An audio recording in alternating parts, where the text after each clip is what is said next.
let's take a look at a couple reasons why your gamma core bolt, specifically on something like a 170R, would be leaking out of the front or in the breech of the gun itself. There's a few main culprits specifically outlined by Planet Eclipse. And one of those, or two of those, I guess, reside in the can itself. So that's this internal O-ring right here, could cause a leak that leaks past into the breech. This O-ring right here could cause a little bit of a leak on the outside into the breech. Bolt O-rings, specifically this sail O-ring here, this just seals in the barrel itself, and this is just a bumper O-ring, so this would be the culprit you'd be looking for. The O-rings on the spool,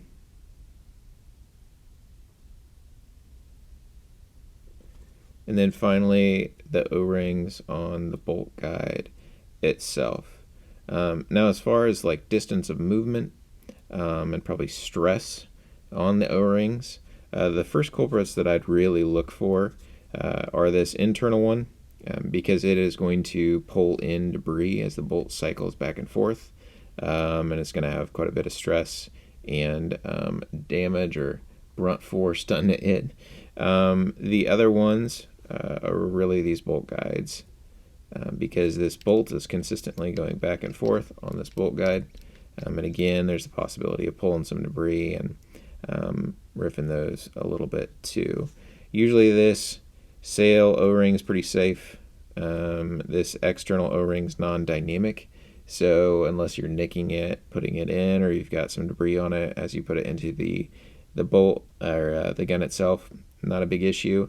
And then the spool doesn't really move a whole ton, and a little bit less chance of getting some debris in it as well. So probably your last ditch effort here if you're seeing a breech leak in your gamma core bolt system. But really, looks like quite a few O-rings, but pretty simple to diagnose. And honestly, these O-rings are pretty cheap to pick up in a full set. So to do it all at once is really no big deal. So if you get a breech leak, not going to hurt anything to replace all those O-rings, but again, there's some main culprits to look out for as far as stress that are gone under during the firing sequence of the gamma core 170R bolt.